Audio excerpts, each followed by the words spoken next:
Have you ever said, "I know they're not good for me, but I still love them"? If so, you're not weak. You're not naive. You're human. Letting go of someone you love, especially someone who couldn't love you back in the way you needed, isn't about forgetting the connection. It's about facing the truth that love alone isn't enough when there's no emotional safety, no consistency, and no real effort to grow together. I'm Jim Rohn, and in today's video, we're going to unpack one of the hardest parts of healing from an avoidant ex: the emotional tug-of-war between knowing you should move on and still holding space in your heart for what could been. Because the truth is, most people don't get stuck on the relationship. They get stuck on the hope that it might become what they dreamed. They get stuck replaying the few moments that felt real, ignoring the weeks that felt hollow. So how do you actually let go? Not just physically, but emotionally, even when that love still lingers. That's exactly what we're diving into. I'll walk you through the real reasons why your nervous system keeps holding on, how to gently break the cycle without shame, and what a secure goodbye actually looks like. One that leaves your dignity intact and your heart open to real love again. If you're ready to stop chasing clarity from someone who never offered it and start choosing peace instead, this video is for you. And if you want more grounded, heart-centered content like this, be sure to subscribe, hit the bell, and leave a comment if something resonates. You are not alone in this. Let's begin. The first truth we need to face is this: love, no matter how deep or genuine, isn't always enough to make a relationship work.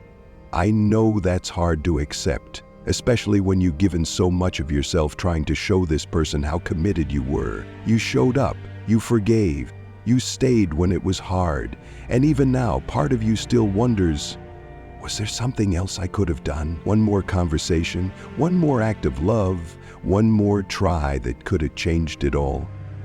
But here's what's important to understand, especially with someone who has an avoidant attachment style.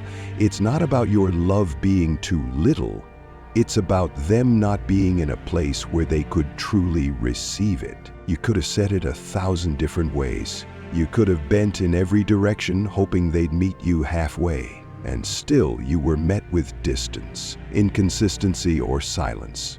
Maybe they'd show up for a moment, just long enough to give you hope, only to pull away the moment you got too close. That wasn't about you being wrong.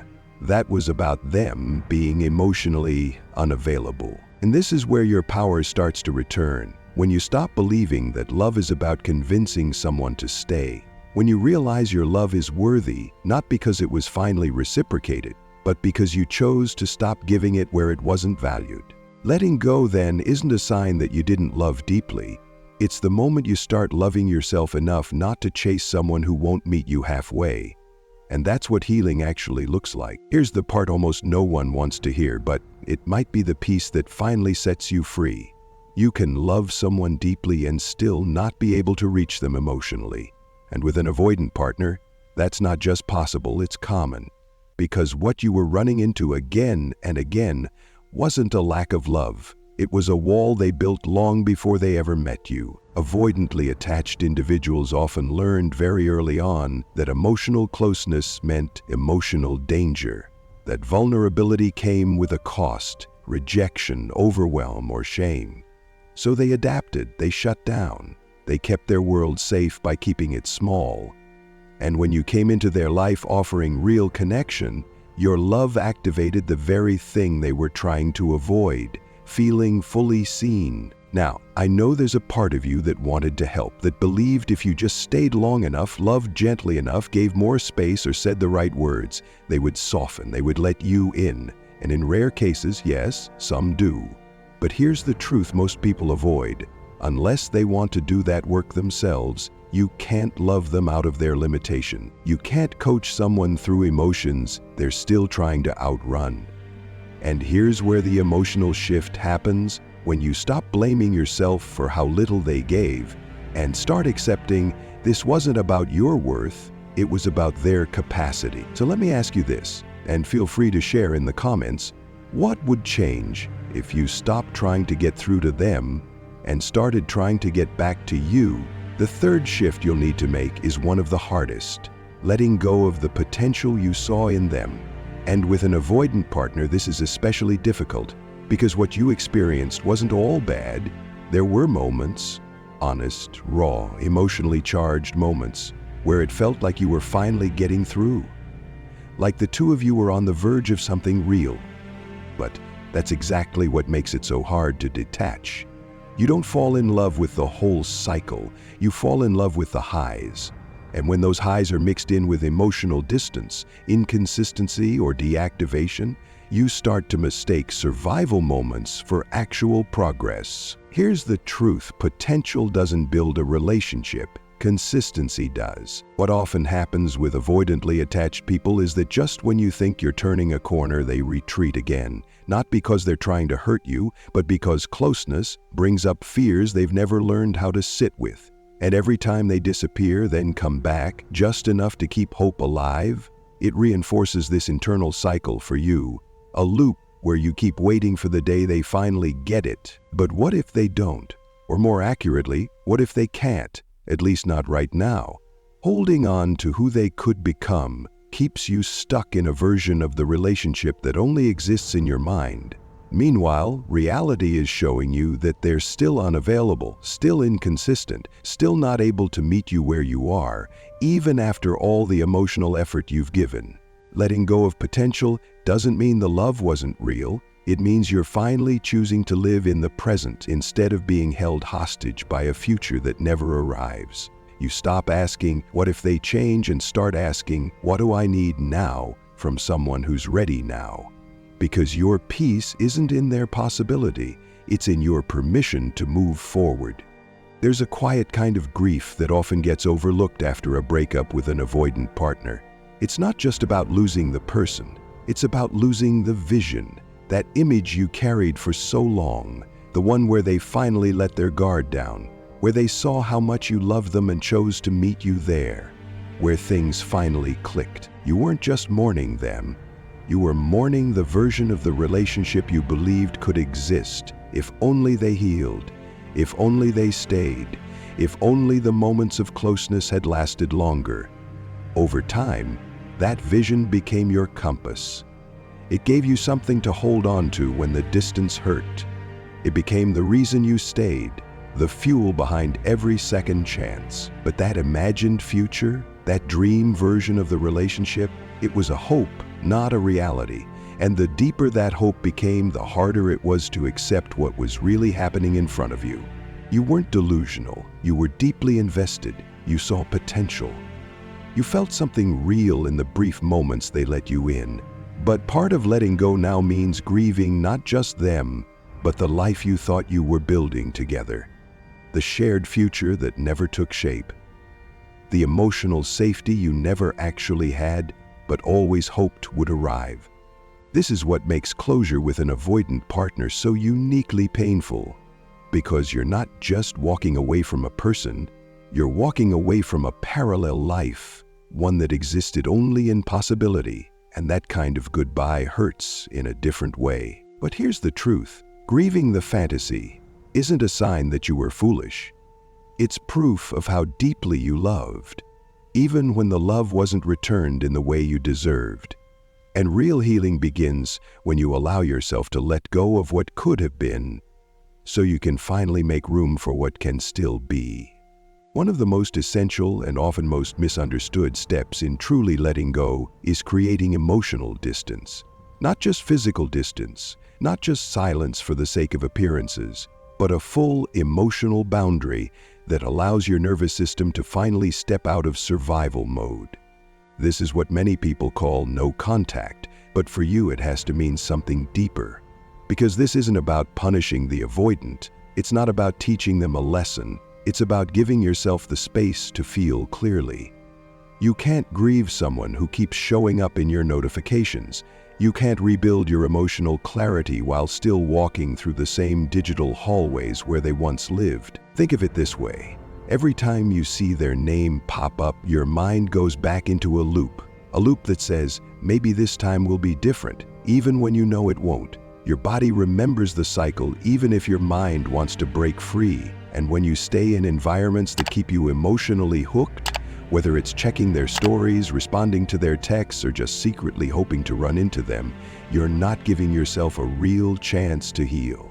You're giving yourself a distraction that masquerades as hope. Healing requires a new rhythm, it requires a new environment, and yes, it requires you to be brutally honest with yourself about how much contact, even the tiniest breadcrumb, can knock you off course when you're still tender. So this step isn't just about cutting communication, it's about removing access to your attention, your thoughts, and your energy. That might mean blocking them, it might mean muting them, it might mean changing your routines so you don't unconsciously place yourself near their orbit. It's not dramatic, it's disciplined compassion.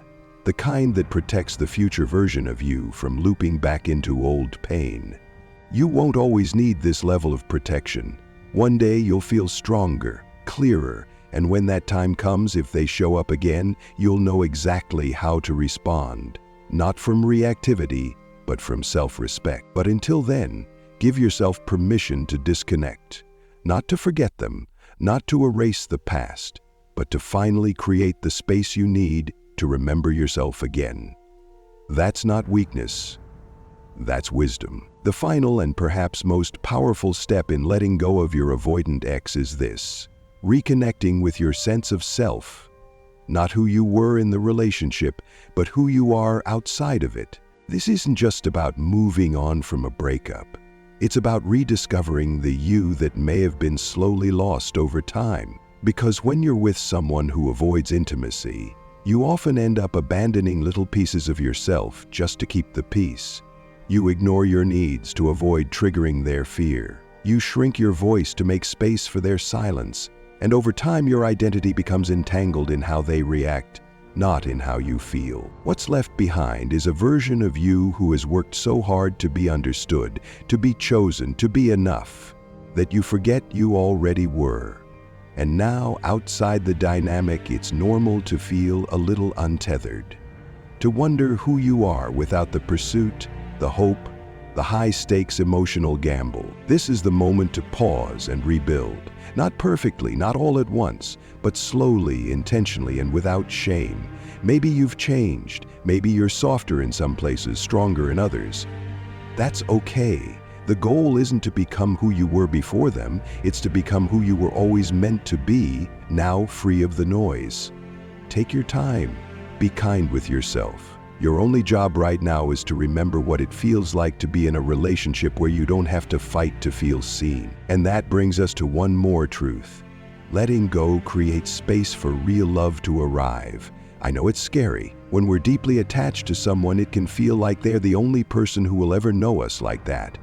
But love, built on fear and self-neglect, is not love that can sustain you. What you gave was real. What you hoped for was valid. But their inability to meet you in the middle wasn't about your worth, it was about their ready. And now it's your turn to stop waiting, to stop measuring yourself against someone's unhealed patterns, and instead start creating space for someone who's ready to love you back. Letting go doesn't mean you failed.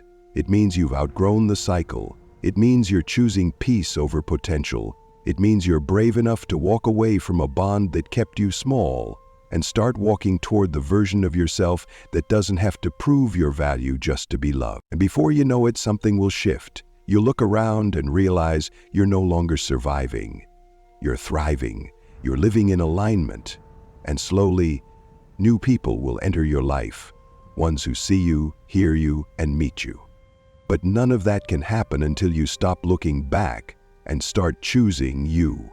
Not for revenge, not for validation, but because deep down you finally remembered you were never the one who wasn't enough. You were the one who forgot, and now you remember. If there's one truth I hope you walk away with today, it's this: letting go isn't giving up.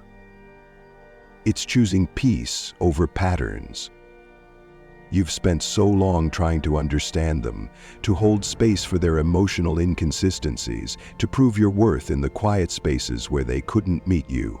But now is the time to reclaim that energy and start investing it where it always belonged, in you. We've talked today about the hard realities of loving someone with avoidant tendencies, about how easy it is to fall for their potential, how painful it is to keep chasing emotional breadcrumbs, waiting for change, and how deeply disorienting it feels when your identity has become tied to a relationship that could never fully support who you are.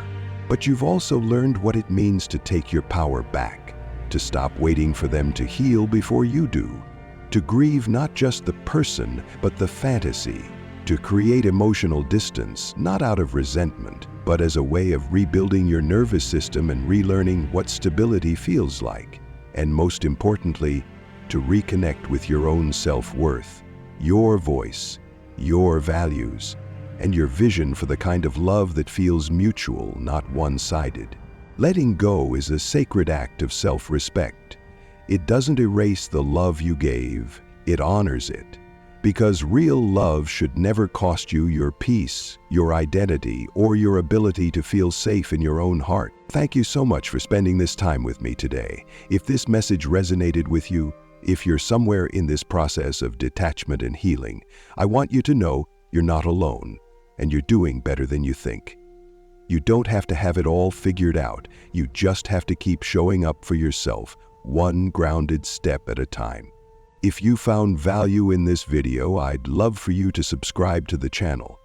I'm Jim Rohn, and this space is here to help you navigate the messiness of attachment with clarity, emotional strength, and self-honoring truth.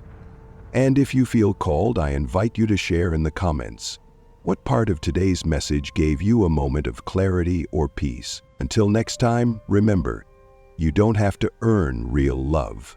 The right person will never require you to abandon yourself to feel chosen. Stay grounded, stay kind to yourself, and keep choosing the path that feels most like you.